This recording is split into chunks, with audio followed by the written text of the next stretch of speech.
We turn now to Texas area schools, where nurses on campus were given new directives and more strict guidelines for helping students. But did all of that really change? Like no over-the-counter pain pills to students, even if parents say so. My next guest breaks it down for us after doing his own investigation.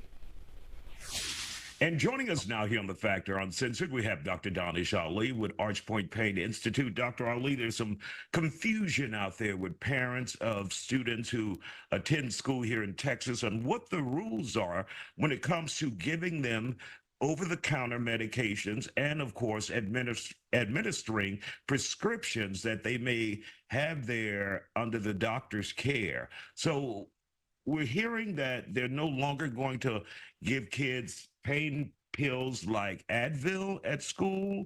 What were you able to find out in looking into this for us? Yeah, Isaiah. So the Texas School Nurses Organization put out some guidelines just a couple of weeks prior to school starting. And what happened is that guidelines were essentially to discuss what happens when a student brings in an over-the-counter medication or even a prescription.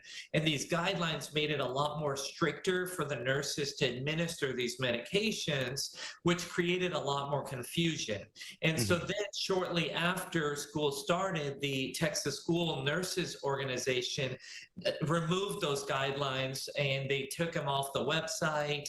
And the Texas Board of Nursing, which actually governs the nurses, also said that that is gone away. We're going to stick with the old ruling and everything that's old until they have another board meeting to determine what kind of steps they want to take and what kind of rollout they want to have as it relates to over-the-counter medications as well as prescription medications. Now, if we go back to the old rules, the way they used to do it, are school nurses allowed to give a kid a pain pill now?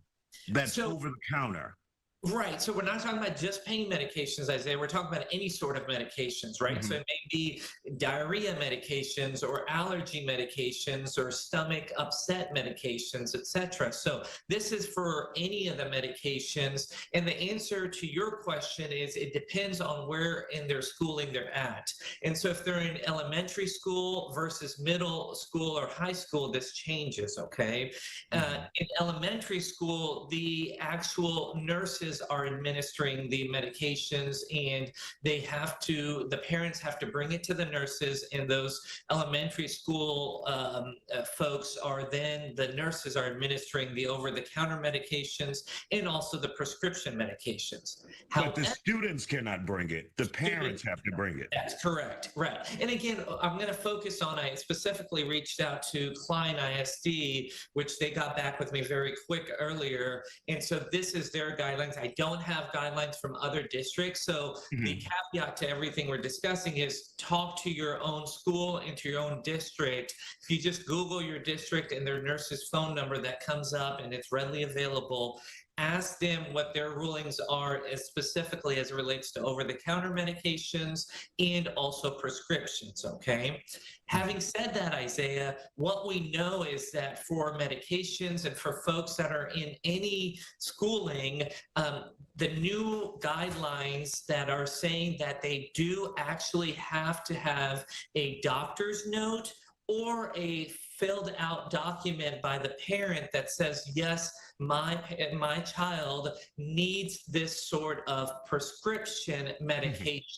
So meaning that if they were taking their albuterol or anti-seizure medications before, you could get away with just the bottle itself, the prescription bottle that said, hey, this is instructions. Not anymore, okay? You have to have either a doctor's note or alternatively, a patient or the parent has to fill out a form that also needs to be signed by the parent and also by the doctor, okay? Again, and of course, once again, this is Klein only. These are the ones who gave you the specific. So the whole point is that other districts may be different, and that's what this Texas Board of Nursing and also the Texas School Nurses Organization is going to come together to better these guidelines so their whole it's all universal rather than each district dependent is their goal, from what I hear.